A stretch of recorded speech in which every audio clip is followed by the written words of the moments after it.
entendons parler de comment se manifeste la foi dans les finances. Comment on fait pour savoir? Quelles sont ces 7 lois qui sont la démonstration évidente de la foi que j'ai dans les finances ou dans la prospérité matérielle. Je crois que nous sommes tous d'accord maintenant que Dieu veut que chacun d'entre nous soyons bénis et comblés. Lève ta main si tu le crois. Alléluia. Amen. Dis après moi, Seigneur, je crois que ton désir, c'est que je sois dans l'abondance. Et tu as fait toutes choses avec abondance afin que je puisse en jouir. Alors j'appelle dans ma vie ton règne dans tous les domaines. Au nom suprême de Jésus. Amen. Amen. Et amen. Dans cette loi ou cette évidence qui révèle que tu as la foi dans les finances ou la prospérité matérielle. Cette loi. La Bible dit, c'est par la foi qu'Abraham obéit et partit. C'est par la foi que Noé construisit l'arche. La première évidence que tu as la foi en Dieu, en ce qui concerne ton bien-être financier, c'est la loi de l'obéissance. C'est la loi de l'obéissance. Tu ne peux jamais prospérer si tu es désobéissant à Dieu. La loi de l'obéissance. Cependant, écoutez-moi attentivement. Je parle de l'obéissance aux principes qui régissent la sphère des finances. Je peux prier, je peux jeûner, mais si je n'obéis pas à cette loi majeure, je ne verrai jamais mes finances être impactées. Et donc je parle de l'obéissance à la loi de la semaille et de la moisson. Cette loi est fondamentale. Si je n'obéis pas, je ne prospère pas. Regardez ce que la Bible dit. Cette obéissance, vous voyez, je dis, ça consiste à obéir aux principes de Dieu. Coopérer avec l'intelligence et la sagesse de Dieu. Très peu de croyants acceptent de coopérer avec la sagesse et l'intelligence de Dieu. Si tu veux voir la prospérité, vivre l'abondance dans ta vie, voir les avoirs se multiplier, la faveur de Dieu t'accompagner, l'obéissance aux principes de Dieu est fondamentale. Et il y a des choses que tu ne verras jamais tant que tu n'as pas appris à coopérer avec la loi de la semaille et de la moisson. Impossible. L'obéissance à cette loi va conditionner ton futur en ce qui concerne justement tes avoirs financiers. Rappelez-vous de cette histoire dans la Bible où une femme avait son mari craignant Dieu et servant auprès du serviteur de Dieu. Quand son mari est mort, elle est venue voir l'homme de Dieu. Elle dit, mon mari craignait et servait Dieu. Il est mort pauvre. Voici, mes enfants sont en train d'être amenés en esclavage. Cet homme craignait Dieu. Cet homme servait Dieu, mais cet homme est mort pauvre. Que cela ne soit point ton partage et ta portion. Donne-moi ton meilleur amen. Beaucoup de croyants francophones ressemblent à cette parabole. Ils servent Dieu, ils craignent Dieu, mais ils sont pauvres. Dieu m'a envoyé ici pour mettre fin à ce désastre dans ta vie, afin que cela s'arrête dans le nom suprême de Jésus. Donne-moi encore ton meilleur amen. Dis encore amen. Eh bien oui, Dieu récompense les personnes qui le suivent. Mais pourquoi donc dans ta vie, tu pries, tu jeûnes, tu es à l'église, tu sers Dieu, mais pourquoi les choses semblent ne pas décoller dans ta vie? Simplement parce que tu n'as pas compris qu'il te faut obéir aux principes qui régissent le domaine des finances. Le domaine du matériel. Il y a des lois majeures qui gouvernent justement cet univers. Proverbe 3, verset 9 à 10. Honore l'Éternel avec tes biens. La Bible a dit quoi? Honore l'Éternel avec tes biens. La Bible a dit quoi? Honore l'Éternel avec tes biens. La Bible a dit quoi? La Bible a dit quoi? Eh bien, très bien. Et il dit, et avec les prémices de tout ton revenu. Honore l'Éternel avec tes biens. Tu ne peux pas déshonorer Dieu avec tes biens et attendre que Dieu, en retour, te bénisse. Regarde la conséquence, verset qui suit. S'il vous plaît, verset 10.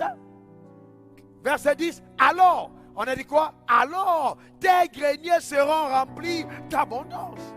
Donc, pour que mes greniers soient remplis d'abondance, qu'est-ce que je dois faire? Honorer l'Éternel avec mes biens. Et la Bible dit, et tes cuves regorgeront de moutes. Donc ça veut dire que la loi de l'honneur que je place devant Dieu avec mes biens, c'est le préalable pour être visité financièrement, matériellement par Dieu. En d'autres termes, si je crois que Dieu me bénira, la foi que Dieu me bénira se demande à l'honneur que j'adresse à Dieu avec mes biens. Si je n'ai pas honoré Dieu, si je n'arrive pas à obéir à Dieu en honorant avec mes biens, alors c'est impossible que je prétende à la bénédiction matérielle. Impossible. Vous savez, je me plaignais, jeune ministre de Dieu, vice-directeur de l'école biblique, en 1997 et 96. Et je demandais à Dieu, pourquoi est-ce que j'ai tant de problèmes? J'ai touché à l'époque 25 000 francs CFA. Eh bien, c'était au Cameroun, l'équivalent, c'est à peu près, on ira 50 €. J'étais un jeune, très très jeune à cette époque. Et je parlais à Dieu, j'étais dans un moment de jeûne. Je demandais à Dieu, mais pourquoi mes finances ne prospèrent pas? Le drame, c'est que cette histoire, j'ai dit au pasteur, écoutez bien cette histoire. J'avais tellement été choqué par le fait qu'un homme d'affaires était venu à moi et il m'a dit, je viens de faire faillite il y a 2 semaines. Mon bateau avec tout ce que j'avais a sombré dans la mer entre le Nigeria et le Cameroun. Et ce gars m'accompagnait partout. Il m'aimait tellement que je savais que s'il avait un peu, il aurait partagé avec moi. Alors je commençais à me dire, mais pourquoi c'est seulement les gens qui n'ont rien qui s'attachent à moi? Et j'étais convaincu qu'il y avait une malédiction sur ma vie. Convaincu. Un jour, on est parti prêcher. Et la gloire de Dieu s'est manifestée. Et on m'a donné de l'argent. Et à la fin, il m'a dit, je n'ai pas de transport. J'étais obligé de prendre dans l'argent qu'on m'a donné pour partager avec lui parce qu'il n'avait pas de transport. Et je suis entré dans un moment de jeûne pour demander à Dieu, mais qu'est-ce qui se passe dans ma vie? Pourquoi ceci m'arrive? Pourquoi j'entendais les gens dire, tel homme de Dieu m'a béni, j'ai reçu 100 000, j'ai reçu 50 000. Mais moi, jamais. Le plus grand montant que j'avais reçu, c'est 5 000. C'est-à-dire environ 10 €, 8 € par là. Quand je faisais la liste de mes avoirs, c'était pitoyable. Les gens me dépannaient 200 francs, c'est-à-dire 1 € divisé par 3. Et je suis parti jeûner. Et je demandais à Dieu, mais pourquoi? Et Dieu m'a dit, clair et net, il m'a dit, prends un bic et une feuille, c'est de là que vient ma discipline financière, note ce que tu donnes. Et quand je notais ce que je donne, je me suis rendu compte que je donnais 25 francs, 10 francs dans le panier CFA, c'est-à-dire 1 € divisé par 60, par, oui, 10 francs, ça fait 1 € multiplié par combien?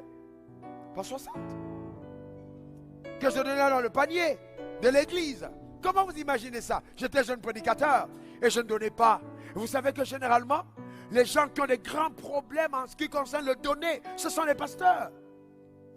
Parce que les pasteurs estiment que le donner, c'est pour le peuple, ce n'est pas pour eux. Et donc, ils ne se réalisent même pas que souvent, le peuple est maudit parce que le pasteur lui-même n'applique pas le principe sur l'autel. Et à partir de là, la grâce de la richesse ne peut pas affecter l'église parce que le pasteur lui-même n'honore pas la parole. Je suis allé prêcher dans une église, je n'ai jamais oublié. C'est un témoignage traumatisant. Je priais, j'avais besoin d'une boîte de lait. Et à la fin du culte, je priais chez moi, je demandais une boîte de lait. Et pendant qu'on faisait des offrandes devant moi, quelqu'un a déposé une boîte de lait. Il y a des choses qui arrivent dans ta vie qui sont des clins d'œil du ciel. Des demandes sur mesure, ta provision que Dieu t'apporte de façon particulière. Je déclare et établis que tu ne partiras pas de ce séminaire sans un clin d'œil du ciel. Dans le nom suprême de Jésus. Ta manière de dire Amen m'embête. Donne-moi encore ton meilleur Amen. Un virement inattendu, une provision soudaine, une entrée totale qui arrive brusquement parce que tu étais dans cet endroit. Reçois cela au nom suprême de Jésus.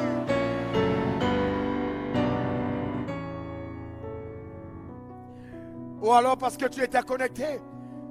Et donc à la fin du programme, c'était un séminaire que j'ai animé dans cette belle petite église. Le pasteur est venu me tendre. D'ailleurs, ce n'était pas lui. À la fin, je ne l'ai plus vu. C'est un de ses collaborateurs qui est venu avec une enveloppe très maigre. Parce que quand on a fait les offrandes, je voyais quand même ce qu'on mettait dedans. Et donc ce qu'on m'a donné, j'étais étonné. C'était vraiment très, très, très, très faible.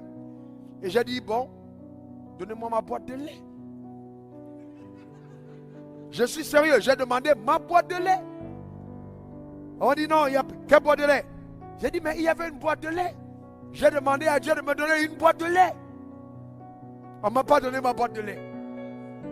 Je suis rentré à la maison triste de n'avoir pas reçu ma boîte de lait. On avait braqué ma boîte de lait à l'église.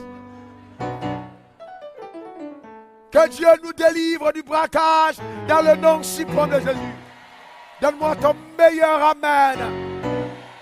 Et vous voyez, frères et sœurs, que vous dites simplement que l'obéissance est fondamentale.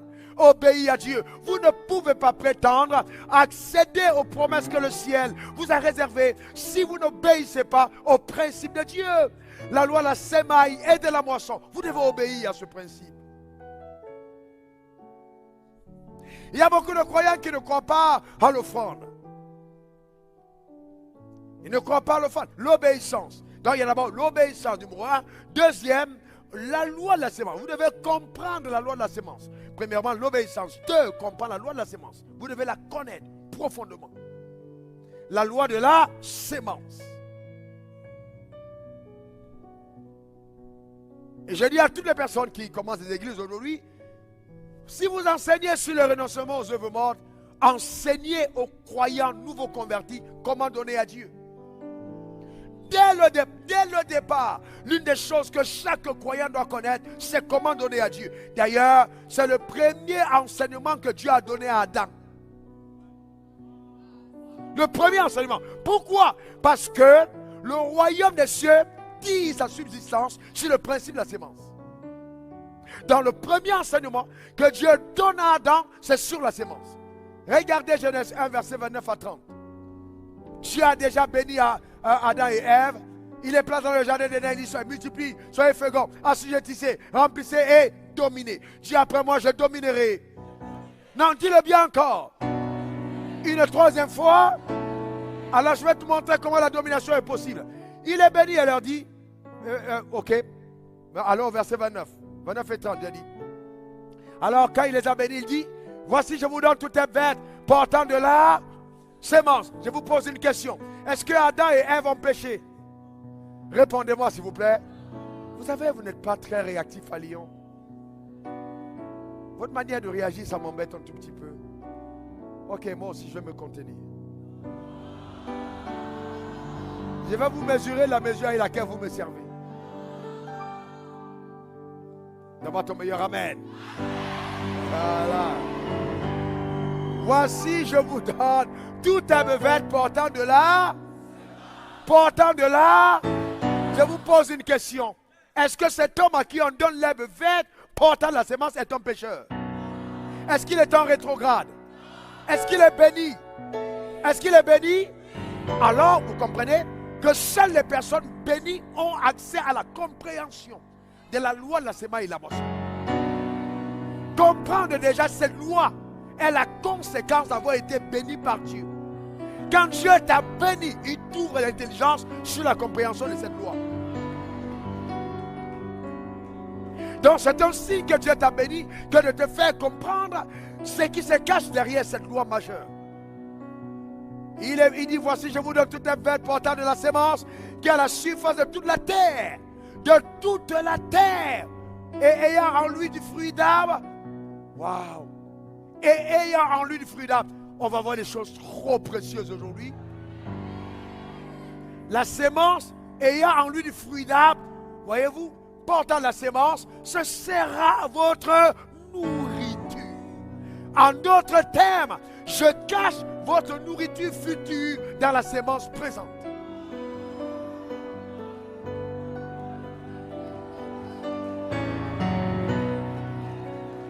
En d'autres termes, je vous donne la sémence initiale. Mais n'oubliez pas, à l'intérieur de ce que je vous donne aujourd'hui, se cache votre provision future. Apportez-moi les instruments d'illustration. Et parce que vous êtes bénis, alors je vous le donne. Du fruit d'arbre portant de la sémence. Ce sera votre nourriture. Regardez la suite. Verset 30, regardez ici. Et il dit quoi, verset 30? Et à tout, qu'est-ce que Dieu fait? De la terre, et à tout oiseau du ciel, et à tout ce qui se met sur la terre, et en son souffle de vie, je donne quoi? Toute herbe verte pour cela fut. Alors qu'est-ce que vous observez? Quelle différence y a-t-il entre l'homme béni et l'animal? La nourriture de l'animal n'a pas de sémence.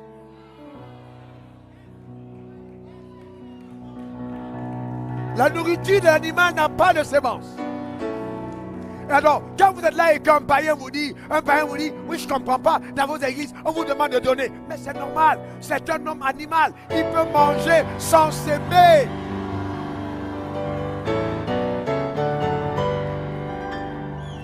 Est-ce que vous comprenez? Il peut manger sans s'aimer. Mais nous qui sommes des enfants de Dieu, nous ne pouvons pas, parce que nous sommes bénis, nous comporter comme des animaux. Quelqu'un qui ne comprend pas ce principe rétrograde de la position de domination à l'animal sur lequel on domine. Je te donne du fruit d'arbre portant de la sémence. Donc voyez-vous, ça veut dire, tu as d'abord du fruit d'arbre. Donc la première chose que Dieu te donne, c'est du fruit d'arbre. Alors quand tu as ton salaire à la fin du mois, on l'appelle le fruit de ton travail. Bien, tu vas me dire, oh, pasteur, moi je ne sais pas, depuis je plafonne à 1000 euros, à 2000 euros, je vais atteindre 10 000 euros par mois. C'est très bien. Mais cependant, Dieu t'a donné 1000 euros entre tes mains et les 1000 euros entre tes mains cachent 1 million d'euros.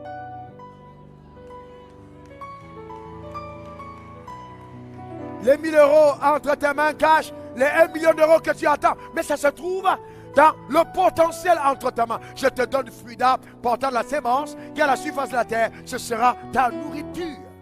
Ça veut dire à l'intérieur, tu as le fruit, mais il y a le noyau qui contient encore d'autres fruits pour te permettre de ne jamais tomber en faillite.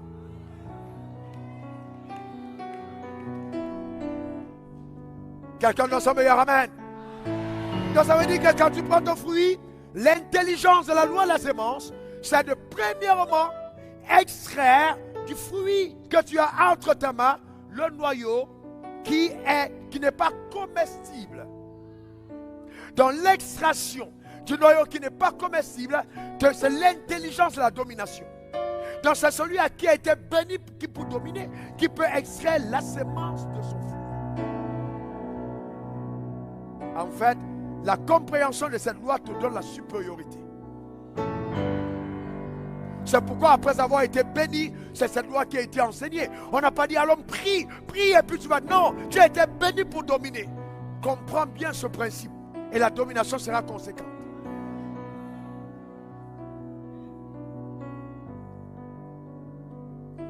Alors, je prends le fruit et je l'extrais.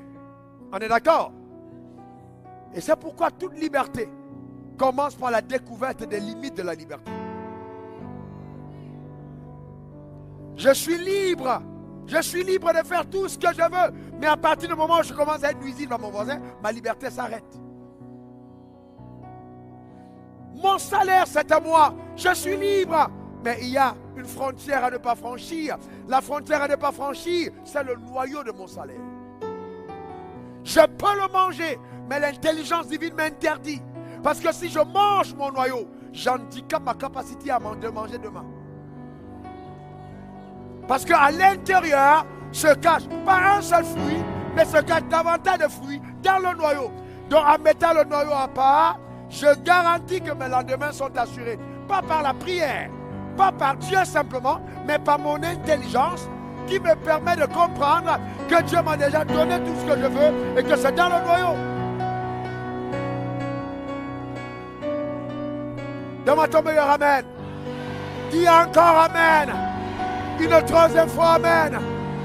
Dis après moi, je ne mangerai pas ma sémence. Encore. Une troisième fois. C'est clair et net. Je ne mangerai pas ma sémence. Parce que ma sémence contient le potentiel de reproduction. Et ma nourriture est enfouie dans ma sémence. Je ne peux pas jouer avec ma sémence. Et c'est ça justement la connaissance révélée que chacun d'entre nous devait avoir en ce qui concerne le principe de la sémence. Donc dans la sémence, il y a ton avenir financier. Quelqu'un d'autre dira, regardez comment est-ce que la foi opère. Vous êtes encore avec moi? Quand je regarde cette sémence, si je te pose la question, qu'est-ce que tu vois? Tu vois quoi dans la sémence? Tu vois le noyau. Tout de suite, tu t'es arrêté au noyau. Fantastique. Ma soeur, toi qui es là, regarde ici, n'aie pas peur, il n'y a pas de piège. Toi, tu vois quoi ici? Le noyau. Très bien. Mais si je demande à la Russe, qu'est-ce qu'il voit? Il voit un avocat. Alors si je regarde le noyau, et je dis, oh, mon avocat futur est agréable, est-ce que je mens? Mais quelqu'un d'autre peut ne pas voir l'avocat, quelqu'un d'autre peut voir l'avocatier. Un autre, au lieu de voir l'avocatier, quelqu'un d'autre peut voir les plantations d'avocatier.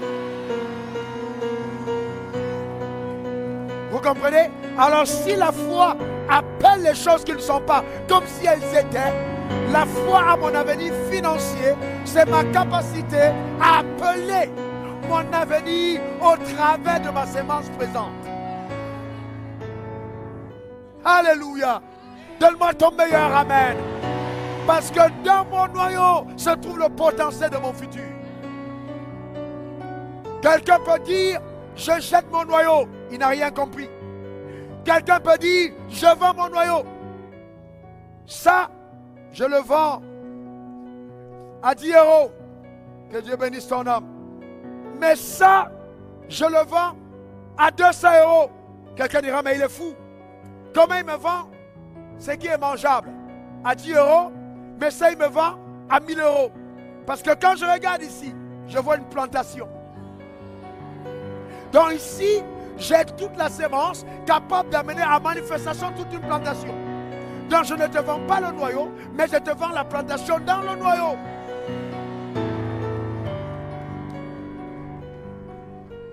Et tu comprends pourquoi le diable combat ta sémence? Il la combat sérieusement. Parce qu'il sait que c'est à l'intérieur que se trouve le potentiel de ton avenir. C'est pour ça que Dieu dit, écoutez-moi bien, mettez-moi de la sorte à l'épreuve et vous verrez si je n'ouvrirai pas pour vous les écus des cieux. Qu'est-ce que ça veut dire? Ça veut dire je vais agir, mais je suis lié par mes lois. Vous m'avez menotté. Quelqu'un qui mange sa dîme a menotté les mains de Dieu et Dieu ne peut pas agir. Amen, c'est un braquage à ta destinée. C'est une offense à tes avoirs. C'est du terrorisme pour ton bonheur. Parce que tu dois le comprendre. Ton avenir est dans ta sémence. Et il te faut donc développer une relation individuelle avec ta sémence. Une relation de foi. Donne-moi ton meilleur amen. Ta manière de dire amen m'embête.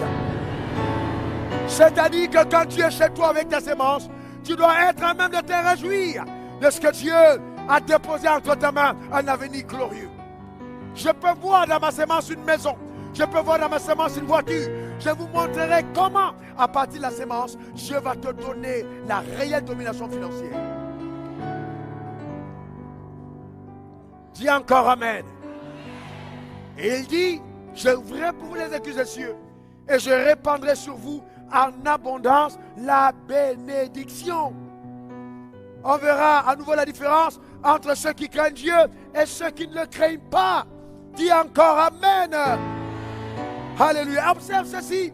2 Corinthiens 9, verset 10 à 11. Celui qui fournit de la sémence au semeur.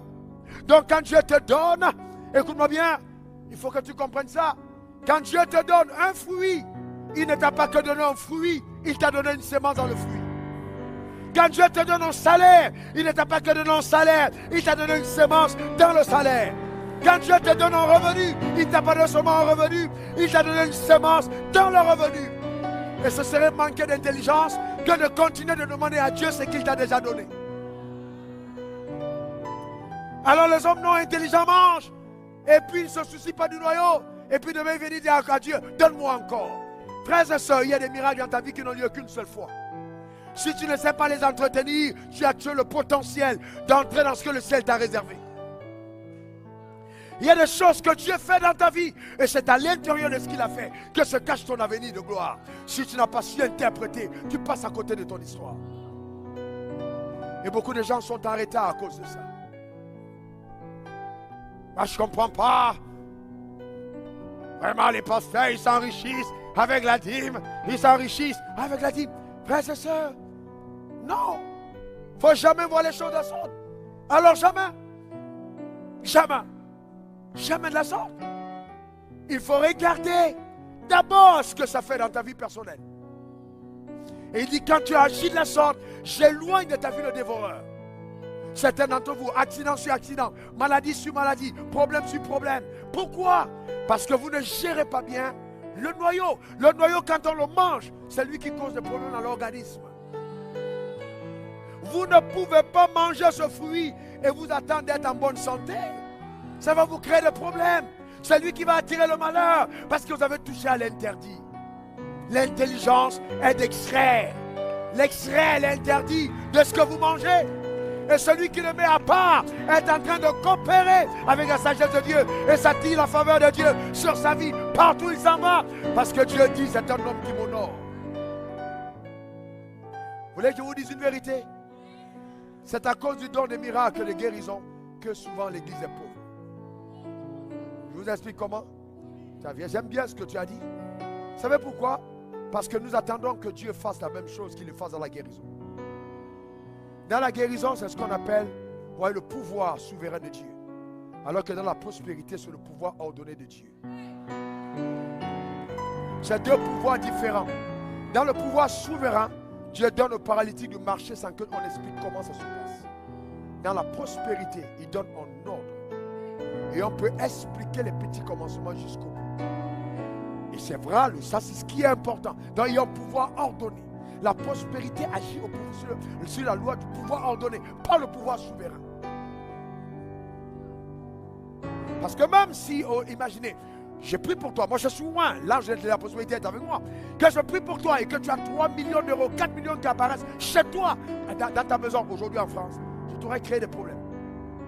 Tu peux aller en prison à cause des 4 millions chez toi. Parce qu'il faut bien que tu expliques au fils comment tu as fait pour avoir ça. Même dépenser ça, tu ne peux pas acheter une maison. Parce que c'est un miracle qui dépasse les normes de la société. Donc Dieu est tellement intelligent que pour te faire venir les 4 millions d'euros, il préfère le faire passer par 3 000 euros de salaire.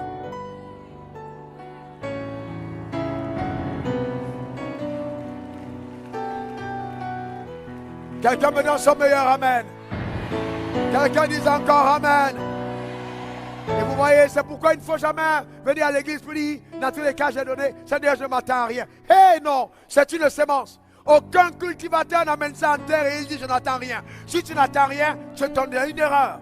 Quand tu prends ta sémence, tu vas à l'église. Tu dois être en route en train de dire à tes enfants, nous allons provoquer le miracle de Dieu. Nous allons déclencher la prospérité. On va appeler la faveur. Quelqu'un me donne son meilleur amen. Tu dois le dire avec foi. Alléluia. Parlez à ta sémence. Et dis à tes enfants et à tes voisins, à tes amis, que je ne serai jamais pauvre, car j'ai garanti mon futur par mes semences sur l'autel. Donne-moi encore ton meilleur amen.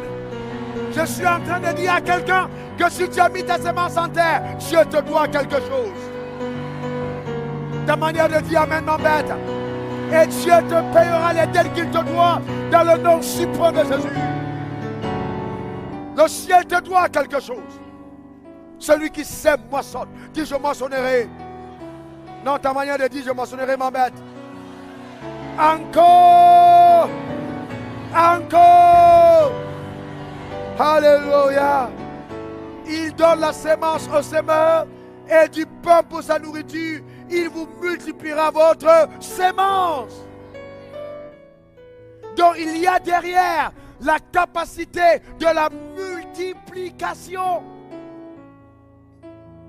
On a peur de le dire aux gens, mais que les gens sachent, on ne vient pas à l'église donner pour être pauvre. L'autel de Dieu est un autel qui enrichit.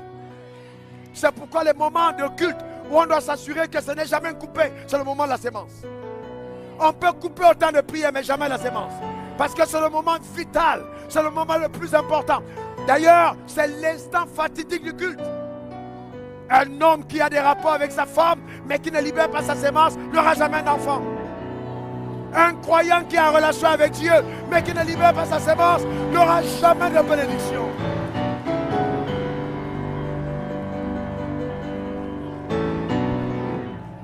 Et c'est pourquoi quand tu vas avec Dieu, quand tu vas répandre dehors, éjaculer dehors, Dieu est effacé. Parce que tu prends plaisir, mais tu ne participes pas à ce qu'il veut. Il faut que ta sémence aille. Il faut que ta sémence descende. C'est par là que les enfants arrivent. Si tu es allé au culte et que ta sémence n'est pas descendue, ta bénédiction ne viendra pas. Tu ressembles à un homme qui fait des rapports avec sa femme, mais qui ne veut pas libérer sa sémence. Ça s'appelle le pouvoir ordonné. C'est le pouvoir ordonné.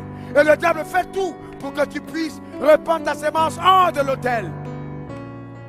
Je peux libérer ma sémence, mais s'il n'y a pas d'ovule, il n'y aura pas de fécondation. Et dans l'instant fatidique, l'autel devient l'endroit de l'ovulation, où ta sémence doit entrer pour que les choses s'opèrent et que ton avenir change. Je vois ta vie changer. Je vois ta vie changer. Je vois ta vie changer. Je vois ta vie changer. Dans le nom suprême de Jésus. Mesdames, mesdemoiselles et messieurs, l'autel est en ovulation. L'autel est en ovulation. Si tu déposes ta sémence, quelque chose se passera dans ta vie. Au nom suprême de Jésus. Donne-moi ton meilleur amen. Dis encore amen. Une dernière fois amen. Gloire à l'agneau. Amen. Rends grâce à Dieu. Rends grâce à Dieu. Rends grâce à Dieu. Rends grâce à Dieu. Rends grâce à Dieu pour le pouvoir de la sémence. Rends grâce à Dieu. Rends grâce à Dieu. Rends grâce à Dieu pour ce pouvoir dans ta vie. Rends grâce à Dieu dans le nom suprême de Jésus. Tu es connecté en direct. Rends grâce à Dieu. C'est l'instant fatidique. C'est le moment où le ciel relâche dans ta vie